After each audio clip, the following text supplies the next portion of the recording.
Sois le bienvenu sur cette chaîne. Dans la lignée des vidéos sur les boogies et le rock en la que je t'ai proposé, voici une déclinaison de 3 blues. Savoir accompagner un blues me semble indispensable pour profiter de ces merveilleux moments de partage de la musique avec des copains, lors d'une soirée de bœuf, éventuellement, que tu te sentes tout de suite équipé pour profiter de ces moments-là. La version que je viens de te jouer, la version la plus aboutie des 3 blues, on va voir des choses très simples, notamment dans le premier blues, très simples et pour autant très efficaces. A tout de suite. Blues V1, je te le joue et on en parle. 1, 2, 3, 4 et...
Les blues que je te propose aujourd'hui sont des blues dans une tonalité de mi, comme les premiers boogies sur les vidéos précédentes, pour profiter de tes cordes à vide, et ce seront certainement dans cette tonalité-là que tu vas te retrouver en condition de bœuf pour profiter des moments de partage de la musique.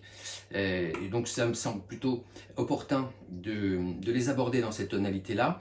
Tu auras remarqué aussi que j'utilise un Mediator. Alors, c'est un choix personnel, hein. Je trouve qu'avec le Mediator, on a plus de dynamique dans le son. À toi de voir si tu obtiens un son qui te porte et qui te satisfasse en jouant au doigt. À toi de voir là-dessus. Je joue mes croches inégales, c'est-à-dire que la première croche fait 2/3 du temps. J'ai déjà abordé ce sujet sur les vidéos des boogies, hein. Je te mets une incrustation à l'écran. Moi, ça me donne toujours l'impression d'avoir de voir un cow-boy sur son cheval passer devant le saloon en fin de journée. Il est tellement fatigué qu'il ne s'arrête même pas à prendre un whisky et rentre directement chez lui, hein. C'est tout, tout, tout, tout, tout, tout, tout, tout. Hein, je tiens à préciser quand même que le blues avec ce débit de croche inégal, bon, on est tout à fait dans l'esprit. Donc c'est ce que je te suggère d'aborder comme débit de croche. Pour ce premier blues, j'ai non seulement utilisé le Mediator, mais je me suis permis aussi du palm muting. C'est-à-dire que tu vois, la paume de ma main, elle se collait sur la barrette de chevalette, le palm muting, et j'obtiens un son assez étouffé. Là. Si je relève ma main, ça fait ça. Hein, et palm muting, c'est ça. On est un peu plus dans l'esprit, je trouve ça assez sympa, sachant que là, tu es ton propre ingénieur du son, hein, suivant la position de la main que tu adoptes sur la barrette du chevalet, tu vas avoir un son plus ou moins étouffé. Donc c'est au millimètre près et tu gères ton propre son. Si tu es trop devant, tu as un son qui est quand même relativement sourd, donc on ne distingue pas grand chose. Si tu es trop derrière, comme si tu n'avais rien fait, donc à toi de gérer ça, la position de ta main. Tu peux tout à fait aborder le blues sans palm muting, hein, au départ, comme ça. Et par la suite, palm muté. Hein, t'as vu, il y a une petite différence quand même, c'est assez sympa. Alors, à la main gauche, je suis en deuxième position. Hein, on utilise ce terme guitaristique pour dire que ton premier doigt est au-dessus de la deuxième case. Et je vais faire des allers-retours. Au départ, j'ai un intervalle de quinte entre le Mi et le Si là. Et puis, je vais aller chercher une petite sixte ici. Pour faire un petit mouvement dans les basses, c'est ce qui est assez sympa. Je ne sais pas si tu as remarqué, mais je ne relève pas mon premier doigt quand je vais chercher le troisième doigt en quatrième case, tu vois. Hein, j'évite de faire des mouvements comme ça, et qui me feraient consommer du gasoil et de l'énergie pour rien. Et c'est pas utile de relever ton premier doigt, compte tenu du fait que tu t'en resserres juste après, pardon. Bien, alors ça c'est la première mesure. Je regarde un tout petit peu en dessous de la caméra parce que j'ai ma partition et que d'une version sur l'autre il y a des petites choses qui changent, je ne voudrais pas me tromper. J'ai décidé sur cette première version de blues qui pourrait comporter 4 mesures de Mi, hein, l'accord sous-entendu, l'harmonie sous-entendue sous ce mouvement dans les basses, et bien de te proposer dès la deuxième mesure un La pour un petit peu faire évoluer ces 4 premières mesures que tu peux tout à fait rencontrer sur le même accord en Mi, hein, c'est pas gênant. Là, ça donne un petit peu de ressort dès le départ. Sur cet accompagnement où je gratte 2 cordes, eh bien, l'écueil que je constate et que je rencontre chez mes élèves qui abordent ce type de répertoire en cours, c'est que on a parfois tendance à ne gratter que la 6e corde et à faire du freestyle en dessous, tu vois, puisqu'on ne la gratte pas la 5e, hein. Ça fait joli à voir, mais on n'entend pas grand chose. Donc pour être sûr de venir gratter les cordes 6 et 5, eh bien je te suggère de venir en buter avec ton médiator sur la 4e corde. Tu seras assuré de gratter les 2 cordes et qu'on entende bien ce que tu fais à la main gauche, hein. Donc ça c'est un bon repère pour avoir un son correct et tes 2 cordes qui sonnent. Ça c'est en Mi. Dès la deuxième mesure, pour passer en La, eh bien en fait tu vas descendre juste tes doigts d'une corde, faire exactement la même chose, sauf que c'est différent. Tu vas le faire sur les cordes 5 et 4. Ça va donner ça 1, 2, 3, 4 et... Tu vois? La même chose, une corde plus bas. Je te fais les 2 premières mesures. 1, 2, 3, 4 et...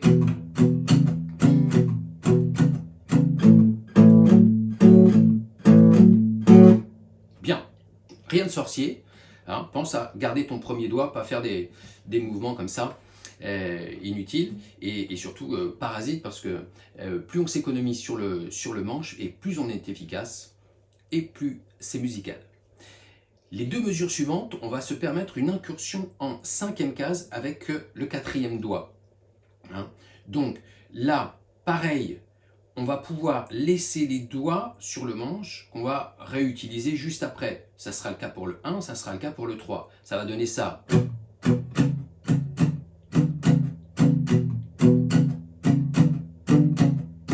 Tu vois, hein, ça sert à rien de relever pour remettre son doigt.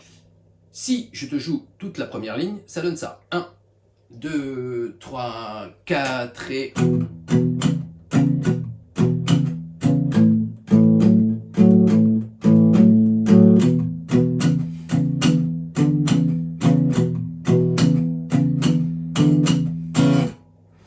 Et on arrive en deuxième ligne. Là, on va passer sur 2 mesures de La.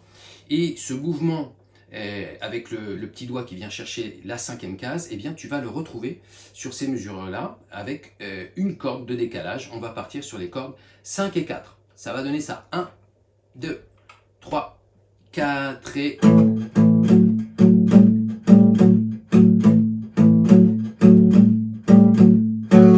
Et on vient sur 2 mesures de Mi.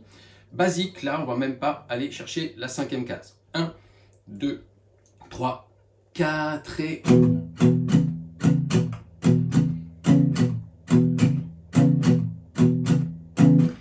Et on arrive en troisième ligne. Alors, sur une mesure en si, on verra dans la version numéro 2 du blues que je vais te proposer, il va y avoir une petite partie un petit peu technique. Mais j'ai souhaité, pour la première version, la simplifier. Pour que tu puisses passer cette mesure-là sans trop de difficulté, je te suggère le 1 et le 3, tous les deux sur le manche, à une corde de décalage. Le premier doigt sera en si, en deuxième case de la cinquième corde, et le troisième doigt en fa dièse sur la quatrième case de la quatrième. Et tu vas rester 8 croches comme ça. 1 et 2 et 3 et 4 et... Ok? Pour ensuite enchaîner sur une mesure de la. 1, 2, 3, 4. Basique cette fois-ci, tu vois, on ne va pas chercher la cinquième case. Hein. On l'avait rencontré sur la deuxième mesure du blues, hein, tout au début. Et ensuite, on passe en mesure de mi. 1 et 2 et 3 et 4 et, tu vois, je vais chercher la cinquième case sur cette mesure-là. Donc, incursion en cinquième case. Pour ensuite avoir une petite mesure de relance de notre blues avec un cinquième degré qui va être un 6-7, 6-7 qu'on va faire à 3 doigts comme ça.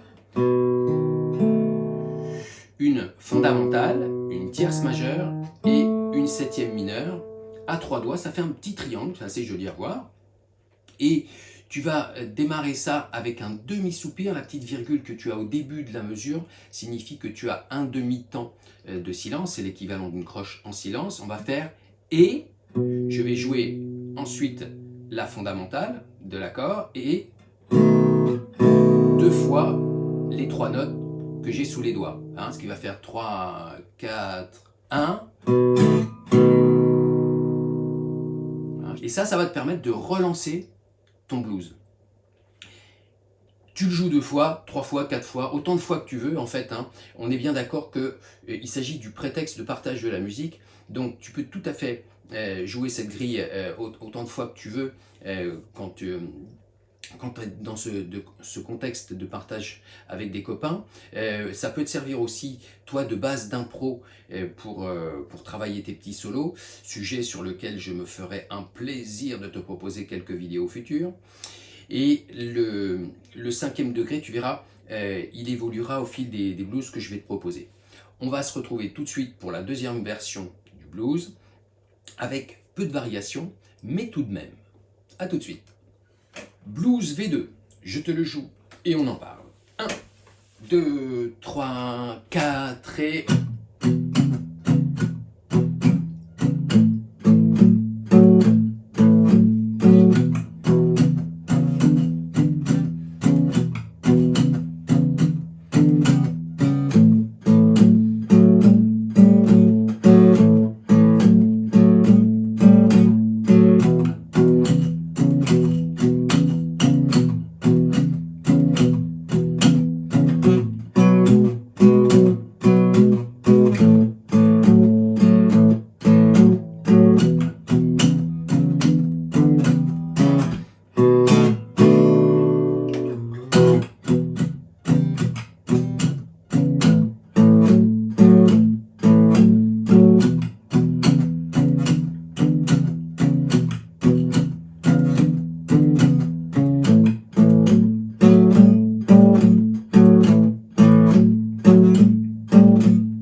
Alors, qu'est-ce qui a changé sur cette deuxième version du blues?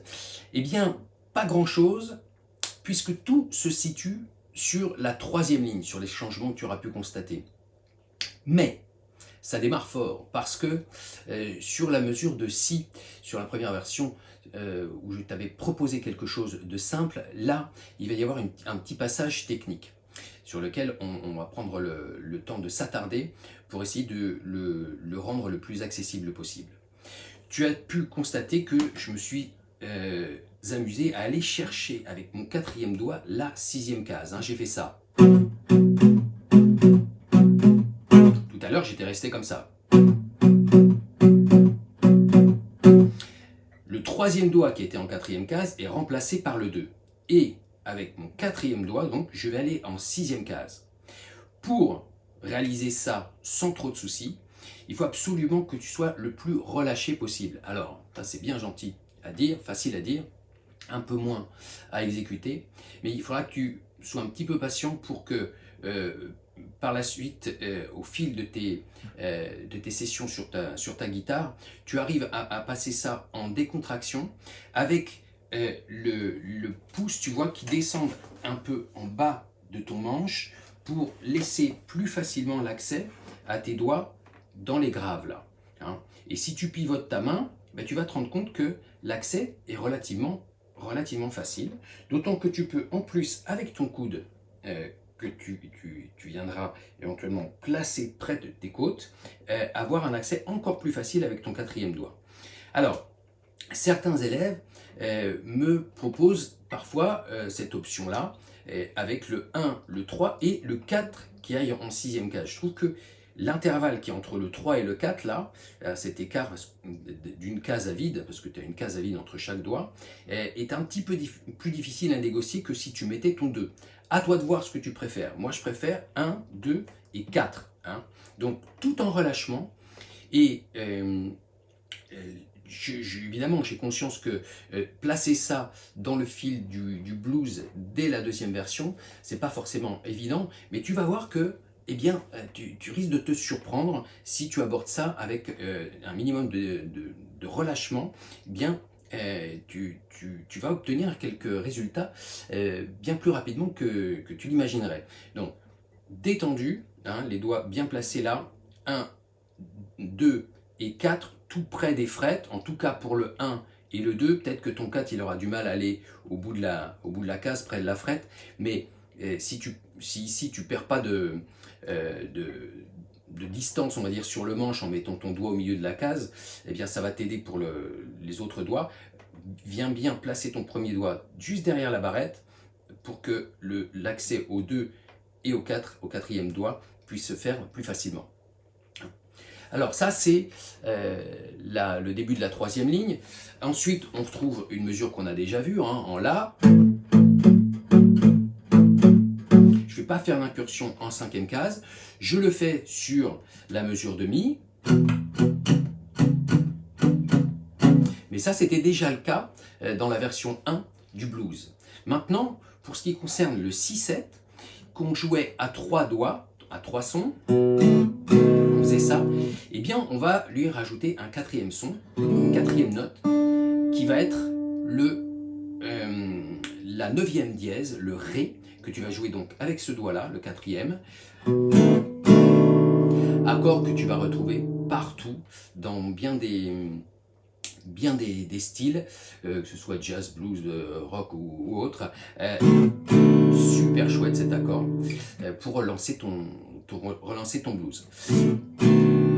Quand tu vas finir cette version de blues, ce doigt-là, tu pourras le laisser en commun avec l'accord que je te propose à la fin. Le Mi en première version est devenu un Mi 7. Donc tu vois, ce doigt-là te fait la 7e du Mi. Et entre 6, 7, dièse 9 et le Mi 7, tu peux tout à fait t'en servir de pivot, il ne bouge pas, c'est super pratique, les pivots sur la guitare. Le Mi 7 peut se jouer comme ça, il peut se jouer en doublant la 7e, comme ça, ou en ne la faisant qu'une seule fois, ici, tu as le choix. On va passer au blues V3. A tout de suite. En introduction sur cette vidéo, je t'ai proposé le blues dans sa version aboutie, la version numéro 3. Et tu auras remarqué que je me suis permis, pour lui apporter un petit peu de variété, des interventions sur des notes simples. Dans les graves, j'ai un moment fait Sol, Sol dièse, puis après en attaquant chaque note, puis après j'ai fait une liaison ascendante, ou hammer-on en anglais, entre ces deux notes. En deuxième ligne, je me suis permis de glisser un triolet entre le Do dièse et le Mi, pardon, hein. Triolet de croche. J'ai par la suite utilisé Sol et Fa dièse, hein, Sol, Fa dièse, pour changer un petit peu des chromatismes qui étaient ascendants. Là, on va descendre. Là. Donc, différentes choses. Et puis, à la fin, un plan qui est très, très entendu dans ce type de répertoire, c'est le...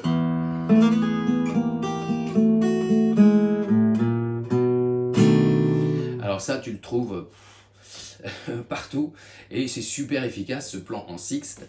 Et on va revenir dessus. Alors, si on prend le blues dès le départ, en première mesure de Mi, donc j'entame le blues comme on l'avait fait, et à la fin, je viens jouer Sol, Sol dièse pour apporter un petit peu de variété. La mesure qui suit en La va nous voir faire une incursion sur la 5e case. Et je remonte en Mi pour rester sur la 3e mesure, sur les cases 2 et 4. Et ensuite, je vais chercher la 5e case. Hein?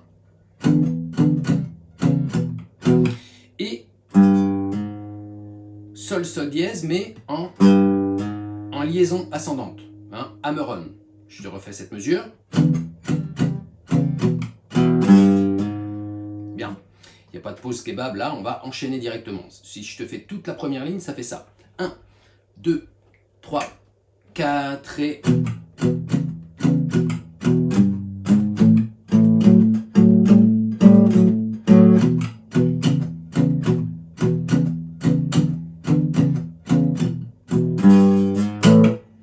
Bien. Mesure de La, incursion en 5e case, et à la fin de la 6e mesure, je vais placer un triolet.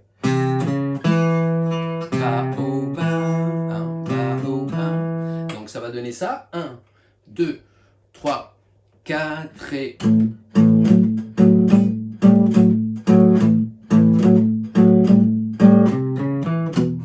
Hein?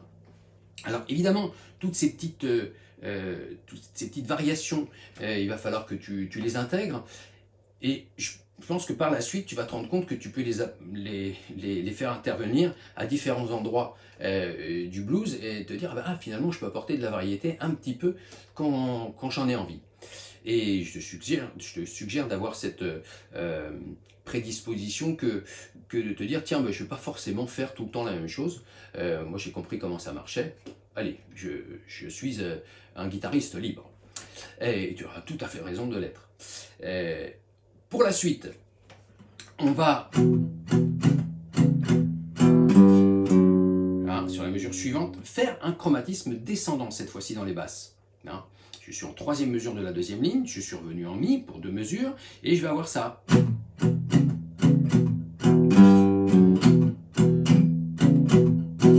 En fin de ligne, on va aller jouer un chromatisme La dièse, pour ensuite aborder cet intervalle de quinte, tu vois, en ayant eu La dièse, Si, c'est assez sympa à entendre. Et puis ce plan qu'on avait vu dans la 2e version du blues, avec ton 4e doigt qui va chercher la 6e case, mais on va se permettre aussi un chromatisme descendant. Là on était monté dans les graves, et là, ici, voilà, sur le dernier temps de la mesure, je vais descendre d'une case pour avoir une continuité dans le chromatisme sur le La qui va arriver, que je te joue.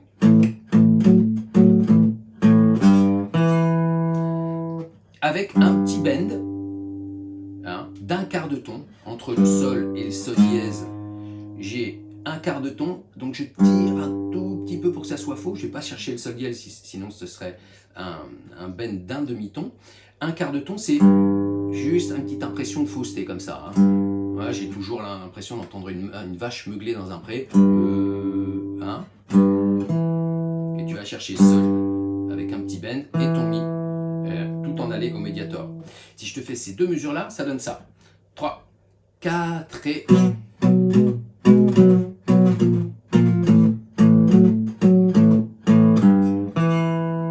Bien, et là encore pas de pause kebab, on va enchaîner directement sur ce fameux plan de sixte, très entendu, qui peuvent te permettre d'en faire une introduction ou de relancer ton blues. Alors, en fait, on joue la basse de mi, pour donner un petit peu l'ambiance générale et la tonalité de l'harmonie qu'on a sous la mesure, qui est un mi. Et ensuite, je vais venir placer mon deuxième doigt en la, en deuxième case sur la troisième corde. Je joue cette note-là et je glisse mon doigt en quatrième case. Je joue la note et je glisse, pas le contraire.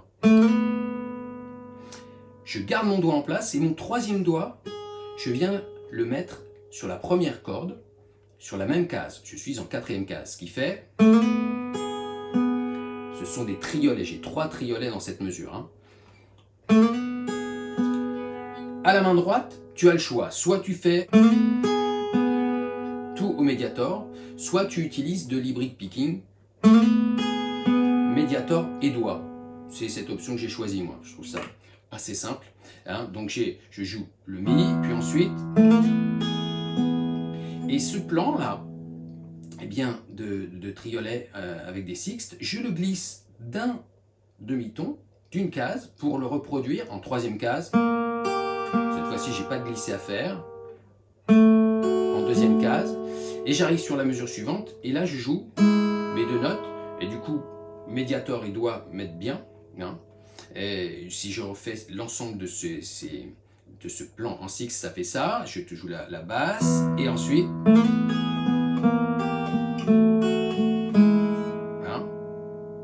Et si tu faisais tout médiator, à part ce plan-là que je continuerai de jouer au médiator et au doigt, ça fait ça.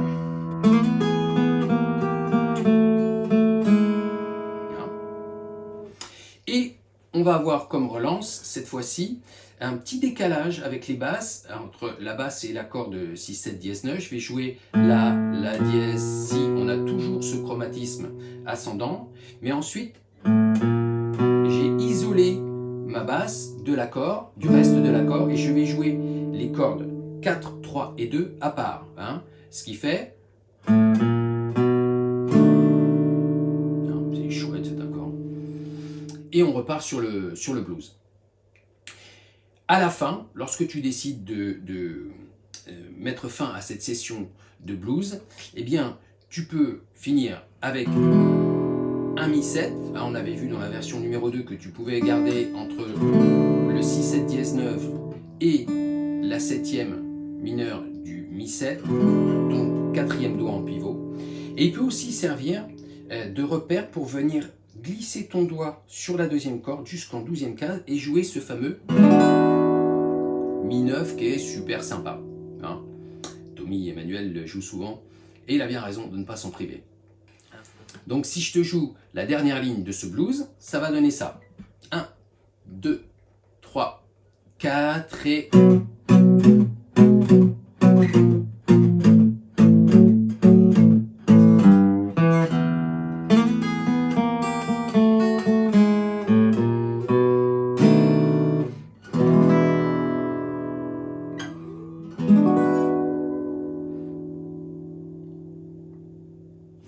Avec ces possibilités d'accompagnement de blues que t'offrent ces 3 versions-là, j'espère que tu passeras des bons moments avec tes copains. En tout cas, essaye de les avoir dans la poche parce que tu vas te rendre compte que c'est un outil extra pour passer des bons moments et puis construire des échanges avec les musiciens qui me semblent essentiels sur le parcours d'un musicien. Travailler tout seul dans sa chambre, c'est une chose. Je t'invite fortement et une fois que tu l'as fait, aller à la rencontre d'autres musiciens et puis éventuellement à jouer des blues pour te donner une toute autre dimension à ton parcours musical. Je te donne rendez-vous pour bien d'autres vidéos. À très bientôt, profite bien de ce merveilleux instrument.